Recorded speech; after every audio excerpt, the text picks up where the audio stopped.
Thank you for your time today, Dr. Jabala. Let's get straight into the virus. So how much do we know about this COVID-19 virus? We know that it's the same member of a larger family of these viruses known as coronaviruses. They actually exist everywhere. They spend a lot of their time with animals. So this is a third virus that has crossed. So we have SARS-1, MERS, and now SARS-2. We are beginning a completely uncharted journey with this virus. We don't understand a lot because the behavior is completely different. I was very surprised at the outbreak in China, the numbers of people that were infected in such a relatively small period of time. It's very unusual. There are so many talk out there, but it's not following the same rules as the other viruses.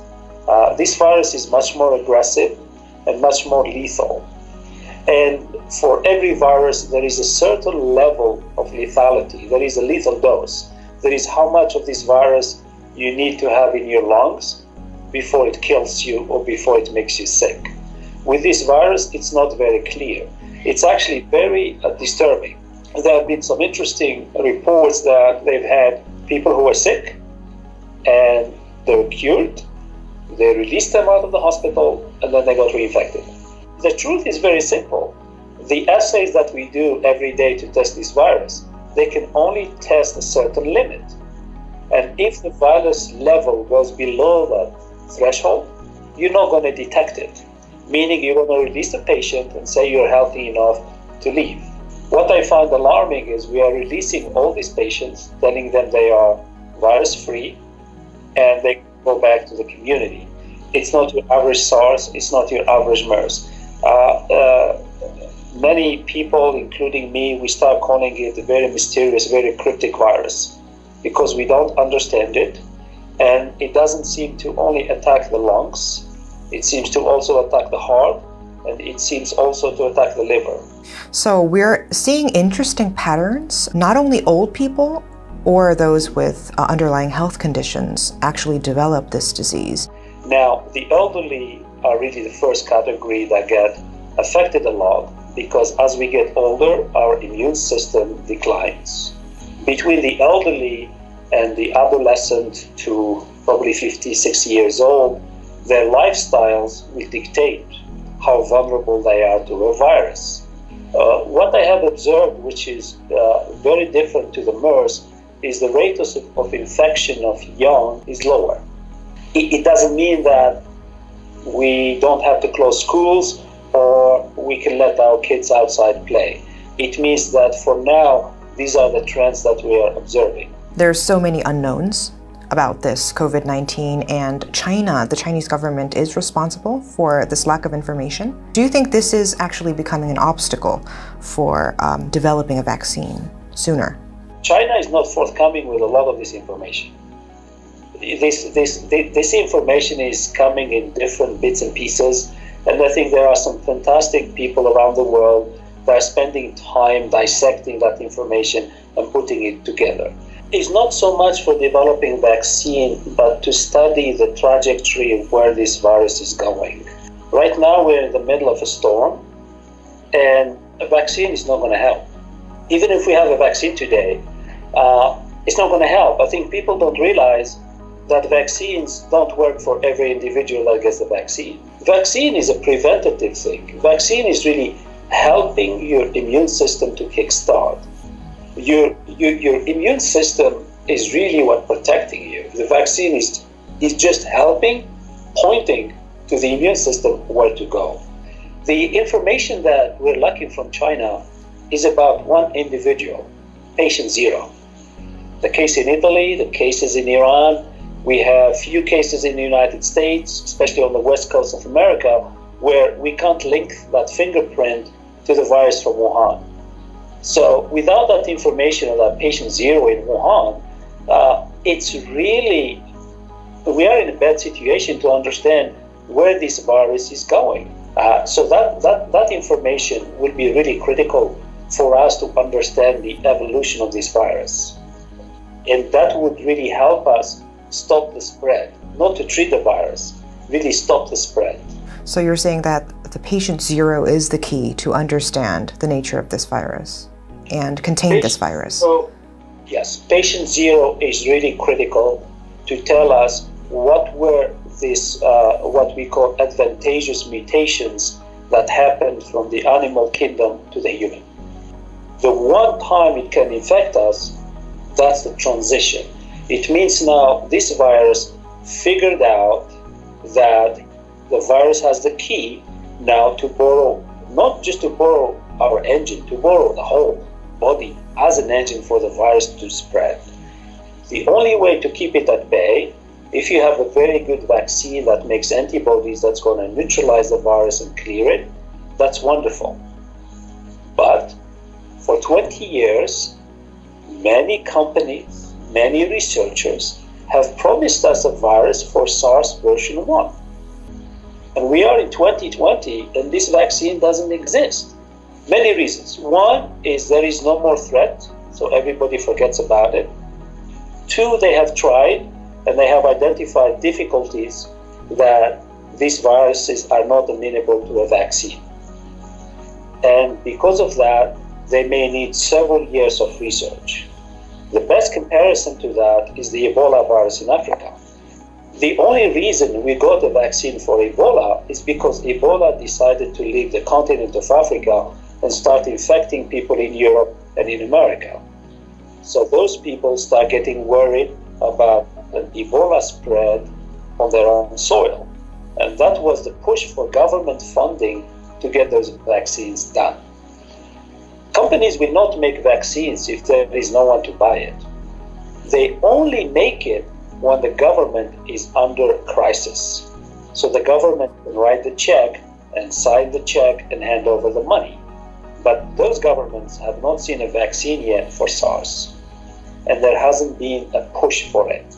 Now, perhaps, they will try something, but I am not holding my breath.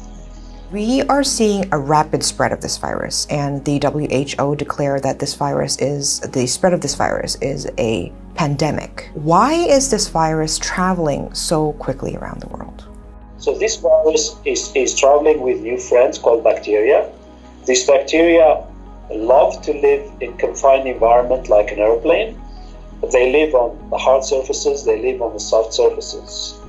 We, as an unaware patients, we're going to sit on that seat on the plane, we're going to touch everything, we're going to read the magazine that 200 people read it before, and each time somebody touches the magazine, we leave some bacteria in there. And as soon as those people land in Italy, as an example, and get out of the airport, now they're going to spread this thing everywhere. But as soon as you get into a patient who are in the higher category of age and have underlying diseases, you start the factory. But the virus that woke up in Italy is much more aggressive than the one who left the plane from China. Mutations.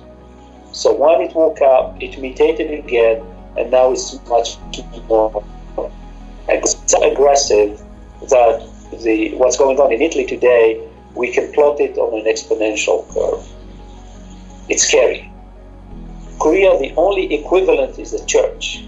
I think the Korean government and the Korean people should be grateful for this church, because this church provided us the first data of this very, very directional spread. And I think what that church did is really forced the moon government, they forced their hands to go out now and throw away all the definitions of who to test for and what to look for, and say, we're going to look for everybody. Foreign media has been reporting that you can go out without a mask. It's actually not recommended to wear a mask. What do you think about this? The mask really provides two things. The psychology of wearing a mask, so you are less likely to touch your nose and your mouth and your eyes, and also not for you to give it to other people, it's what other people give you. And because people will give you things that you're not aware of, Those things can land on your clothes, on your bag, on your cell phone, but you're wearing a mask. Even if you touch those things, the rate of infection is very low. So the risks by having a mask is very low. I was actually alarmed that everyone has a different story. I think in the United States, the CDC position was very clear because they are afraid of shortages down the road. If they, as an example, the church followers were all wearing masks, we wouldn't see 5,000-6,000 cases. In Italy, they don't wear masks. You saw where the numbers are. And I think that's where the mask plays this protective element, both psychologically and actually when you leave your home, which is your controlled environment, into the public environment outside that you can't control. You're part of it. To curb the COVID-19 outbreak, the CDC suggested some non-pharmaceutical interventions like taking care of personal hygiene that people and communities should be doing to slow the spread of the virus. So what do you think at this point we should do to prevent the spread of this virus? I think now we understand how the virus is moving, and the containment is at 90%. So an average Korean is at 10% risk of getting infected. I think at the 10% risk of getting infected, a lot of Koreans will become complacent. I think the Korean CDC is absolutely correct. The way this virus behaved in the church, it's really behaving almost like a bacteria. It's like a non-hospital acquired bacterial infections, and the only remedy for that is hygiene. I think in the next month or 2 months, the weather will change in Korea.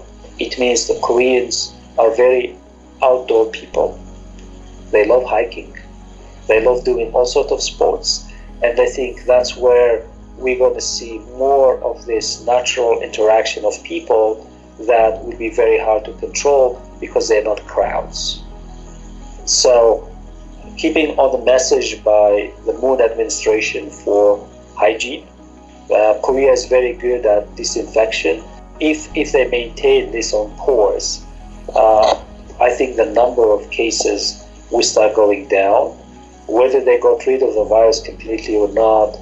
And I think this way, at least, peace and quiet will come to Korea and put this bad episode of SARS version 2 behind them, and really look forward to re-establishing some of the damage, especially the economical damage that was done to the country.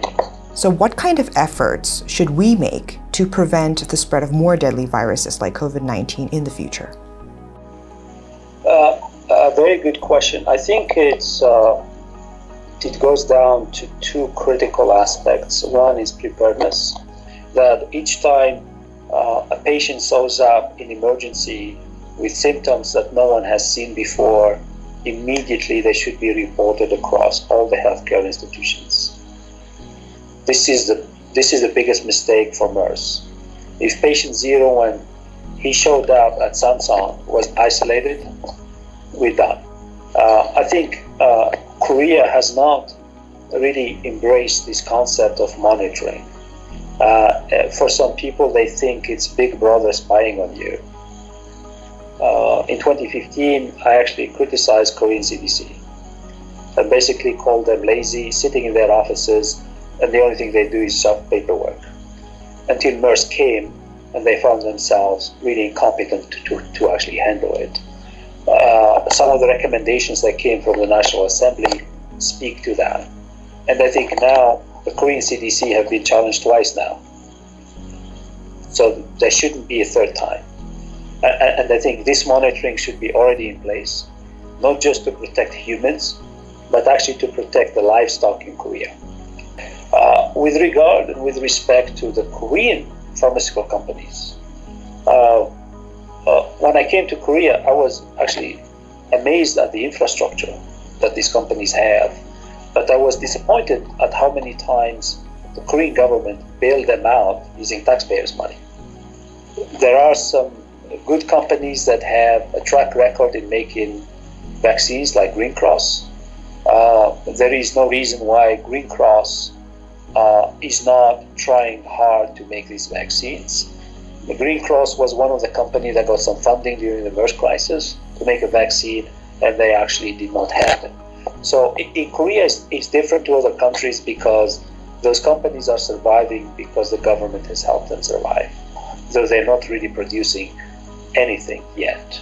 But because each time you give them money to do something, and then the problem disappears, and no one holds them accountable for that, we don't have a vaccine today.